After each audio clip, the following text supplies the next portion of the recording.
नमस्ते, आप सभी का मेरे चैनल में स्वागत है। मेरा नाम है राधिका।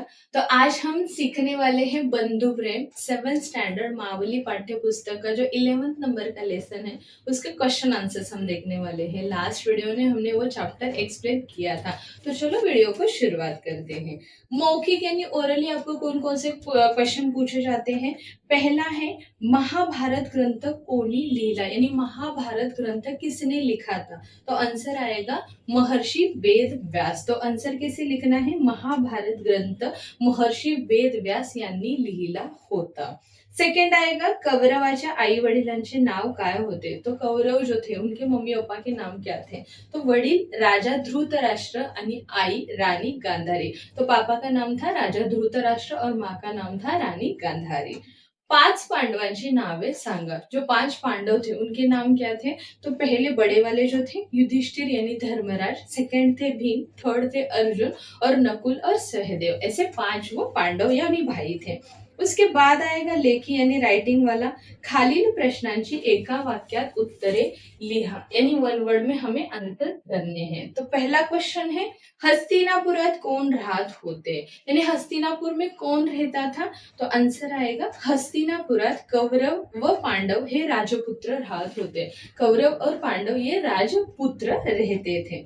दुर्योधनाने धर्मराजाला काय खेळायला बोलवले? तो दुर्योधन ने क्या खेलने के लिए बुलाया था युधिष्ठिर को? तो आंसर आएगा दुर्योधनाने धर्मराजाला द्यूत खेळायला बोलवले होते। तो द्यूत नाम का जो गेम है वो खेलने के लिए बुलाया था। गंधर्व रानात का आला? सो गंधर्व पृथ्वी पर क्यों आया था? तो पृथ्वीवर जावे आणि एक दिवस आनंदात घालवावा म्हणून गंधर्व रानात आला होता।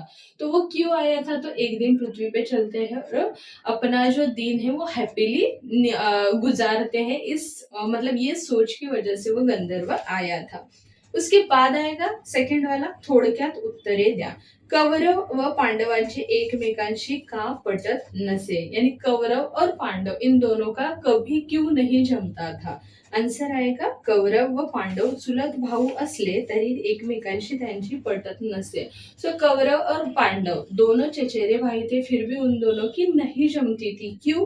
कारण हस्तिनापुरचे सारे राज्य कौरवांना हवे होते। जो हस्तिनापुर था, मतलब पूरा जो राज्य था वो किसको चाहिए था? कौरव को चाहिए था। राज्याचा वाटा ते पांडवांना द्यायला तयार नव्हते और उनमें से कुछ भी वो पांडवों को नहीं देना चाहते थे। इसीलिए कौरव और पांडव का एक दूसरे से कभी नहीं जमा या नहीं जमता था। सेकंड नंबर का क्वेश्चन है पांडवांना वनात का जावे लागले? तो पांडव वनवास क्यों चले गए? आन्सर आएगा एकदा दुर्योधनाने धर्मराजाला द्यूत खेळायला बोलवले। एक बार दुर्योधन धर्मराज यानी युधिष्ठिर को द्यूत खेलने के लिए बुलाते हैं, परंतु या खेळात साध्या भोळ्या धर्मराजाला दुर्योधनाने कपटाने हरवले और इस खेल में वो चालाकी से धर्मराज को हरा देता है। त्यामुळे धर्मराजाला आपल्या भावांसह वनात जावे लागले और इसकी वजह से धर्मराज को अपने भाइयों को लेके वन में जाना पड़ा था, क्योंकि उसका रूल ही ऐसा था उस गेम का, जो भी हारेगा वो अपने भाइयों के साथ वनवास में चला जाएगा। थर्ड नंबर आएगा चित्ररथ का रागावला? गंधर्व यानी चित्ररथ जो आया था पृथ्वी पर अपने साथियों को लेके, जो गंधर्व थे उनको लेके, तो वहां पे आने के बाद उसको गुस्सा क्यों आया? तो आंसर आएगा गंधर्व आणि सहकारी तळ्यात आनंदाने खेळत होते। गंधर्व और उनके जो साथी दूसरे जो गंधर्व थे खुशी खुशी से मतलब उस तालाब में खेल रहे थे। हे कौरवांना पटले नहीं और ये देख के कौरव को जेलसी फील हुई और उनको ये बात अच्छी नहीं लगी। त्यांनी रागावून त्यांना अपमानित केले। तो उनको गुस्से से मतलब कुछ अपमानास्पद शब्द बोल दिए, जैसे इथून चालायला लगा, मतलब यहाँ से निकल जाओ, मधांत कुठले ऐसे अपशब्द काढले। सो मदांत नाम का एक बैड वर्ड उन्होंने यूज किया था। किसने? तो कौरवों ने। हे दुर्योधनाचे उद्धट बोलणे ऐकता चित्ररथाला राग आला। तो दुर्योधन ने जो बोला मधान, तो ये वाला वर्ड सुन के ऐसे उसकी मतलब जो लैंग्वेज थी वो सुनकर चित्ररथ को बहुत गुस्सा आ गया। फोर्थ नंबर आएगा धर्मराज भीमाला काय म्हणाला? तो धर्मराज युधिष्ठिर भीम को क्या बोलते हैं? तो आंसर आएगा धर्मराज भीमाला म्हणाला कि भीमा असं बोलू नये। यानी भीम क्या बोल रहा था? अच्छा हुआ उसको मतलब दुर्योधन को अच्छे से सबक मिल गए। तो धर्मराज बोल रहे हैं कि भीम ऐसा नहीं बोलते हैं। किती झालं तरी कौरव आपले भाऊ आहेत। चाहे कुछ भी हो जाए, बट वो हमारे भाई है. आपापसात भांडताना ते 100 व अपन पास. जब हम मतलब अपने अपना जब भी झगड़ा होता है, जैसे कि कौरव और पांडवों का झगड़ा होता है, तब हम 5 होते हैं और कौरव 100 होते हैं. परंतु दुसऱ्याशी भांडताना आपण 105 आहोत.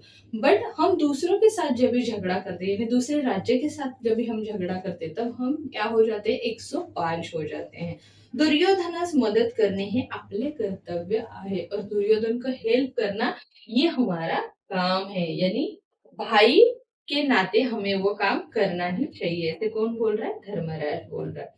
उसके बाद आएगा रिकाम्या जागी योग्य शब्द भरा, यानी फिल इन द ब्लँक्स करना है. डॅश डॅश नावाचे एक शहर होते. तो कौन सा वाला शहर था, हस्तिनापुर. कौरवांचा डॅश डॅश आवडत नसे. तो कौरवों का क्या नहीं अच्छा लगता था, वो जो दुष्टपना करते थे. यानी दुष्टपना यानी दूसरे के बारे में गलत सोचना वगैरह, ये अच्छा नहीं था.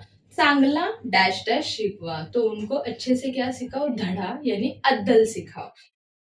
डैश डैश सुटका केली. तो किसकी सुटका, यानी किसको छुड़ाया, दुर्योधन को छुड़ाया. कोण कोणास म्हणाले, यानी किसने किससे कहा, चला आपण झाडांना झोपाळे बांधू. तो एक गंधर्व दूसरे गंधर्व को बोल रहा है. तो आंसर आएगा एक गंधर्व इतरांना म्हणाला. सेकंड आएगा, हे कोण तळ्यात खेळणार, ये कौन होते हैं तालाब में खेलने वाले. ऐसे किसने कहा था, दुर्योधन आपल्या भावंडांना म्हणाला. यानी दुर्योधन अपने भाइयों को बोल रहा है. ए इथून जा, आम्हाला इथे खेळायचं आहे.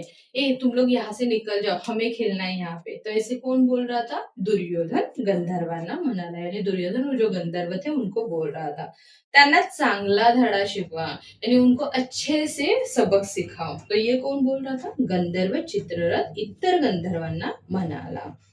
छान झालं, भली खोड मोडली. अच्छा हुआ, उसको अच्छे से सबक मिल गए. ऐसे कौन बोला, भीम आपल्या मोठ्या भावाला धर्मराजाला म्हणाला. किसके बारे में बोल रहा था, वो दुर्योधन के बारे में अपने भाई को बता रहा था. तभी बोला कि अच्छा हुआ, उसको अच्छे से मतलब सीख मिल गई, या उसको अच्छे से मतलब उसकी जो ये थी वो निकल गई. ऐसे बोल सकते हैं कि भली खोड मोडली.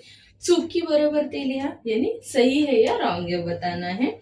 कौरव व पांडवांचे एकमेकांशी पटत असे, यानी कौरव और पांडवों की बहुत अच्छे से जमती थी. तो गलत है, क्योंकि उनका कभी नहीं जमा या कभी उनकी बनती नहीं थी.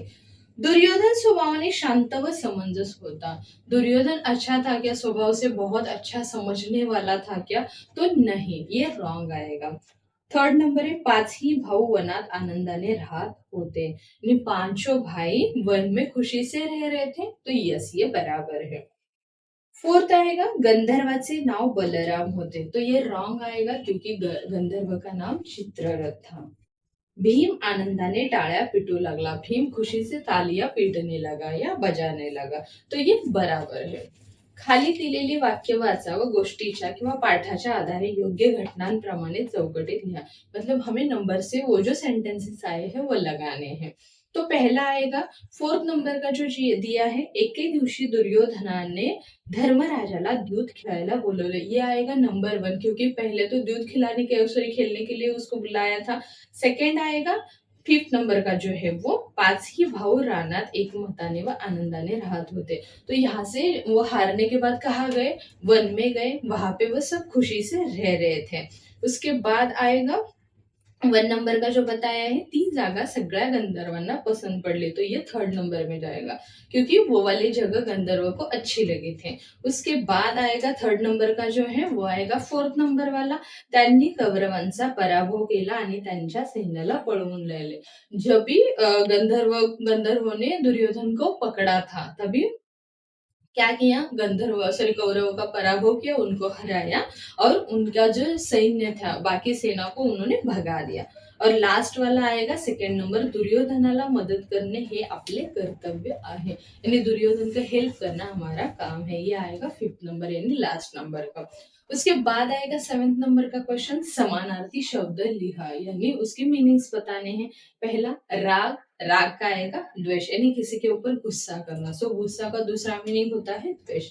कुशल यानी पटाई, कोई अगर किसी में मतलब क्या बोलते हैं, अग्रेसर जो होता है यानी बहुत अच्छा टैलेंटेड होता है उसमें, तो उसको बोलते हैं कुशल यानी पटाई। मदद यानी हेल्प करना, सहाय करना। नौकर का आएगा सेवक। त्रास यानी किसी को तकलीफ देना, तो उसका आएगा छळ। विरुद्धार्थी शब्द लिया यानी अपोजिट वर्ड लिखने हैं। थोरला का आएगा धाकटा, थोरला यानी बड़ा भाई और धाकटा यानी छोटा भाई। गोड कडू यानी मीठा कड़वा। दुख सुख, ये तो सबको पता ही होगा। आवड़ नावड़ यानी पसंदीदा नापसंदीदा। नौकर मालिक। उसके बाद आएगा लिंग बदला यानी जेंडर चेंज करना है। थोरला थोरली यानी थोरला यानी बड़ा बेटा, थोरली यानी बड़ी बेटी। राजपुत्र राजकन्या या राजपुत्री लिख सकते हो। पक्षी का आएगा पक्षी। भाऊ बहन, राजा रानी। उसके बाद आएगा वचन बदला। अभी जेंडर हो गए, अभी सिंगुलर टू प्लूरल करने हैं। वर्ष यानी एक साल, और बहुत सालों के लिए क्या बोलते हैं तो वर्ष। सैन्य, बहुत सारे जब भी है सैनिक तभी बोलेंगे सैन्य, और एक रहता है तो वो होता है सैनिक। उसके बाद कमल यानी लोटस, एक है तो कमल हो जाएगा, बहुत सारी कमले हो जाएगा। ताली यानी एक है तो ताली बजाना, वो वाली एक ताली, और बहुत सारे ताड़्या। उसके बाद आएगा एक्टिविटी दी हुई है। दानशूर कर्णाचे चित्र चिकटवा आणि त्यांच्याविषयी माहिती लिहा। तो कर्ण का एक पिक्चर चिपकाना है आपको वहां पे, और उसके बारे में इंफॉर्मेशन लिखनी है, तो मैंने यहाँ पे लिख के दी है। कर्ण हा महाभारत या महाकाव्यातील एक प्रसिद्ध आणि पराक्रमी योद्धा होता, यानी वो बहुत प्रसिद्ध है, यानी बहुत फेमस और पराक्रमी यानी बहुत ताकतवर योद्धा था। तो कुंती मातेचा मुलगा होता, पण त्याचे पालन पोषण अधिरथ नावाच्या सारथीने केले होते। सो वो किसका बच्चा था तो कुंती माते का बच्चा था, बस उसको किसने पाला था, सारथी अधिरथ नाम के सारथी ने उसको पाल पोस के बड़ा किया था।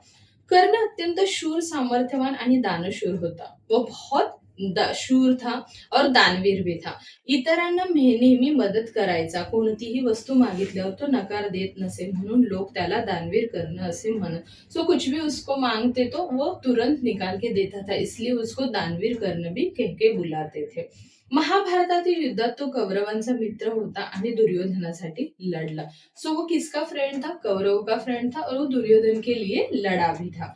जरी त्याचे आयुष्य कठीण गेले तरी तो शेवटपर्यंत प्रामाणिक आणि दानशील राहिला। सो अगर उसकी जिंदगी बहुत डिफिकल्टियों से भरी हुई थी, फिर भी वो मतलब लास्ट मोमेंट तक प्रामाणिक यानी लॉयल था और दानशील था, दोनों सॉरी लोगों को मदद करने वाला था। ऐसे आपको करने के बारे में लिखना है, आप अपने मर्जी से लिख सकते हो।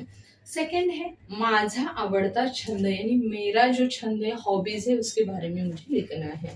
प्रत्येक माणसाचा काही ना काही छंद असतो। माझा आवडता छंद म्हणजे वाचन।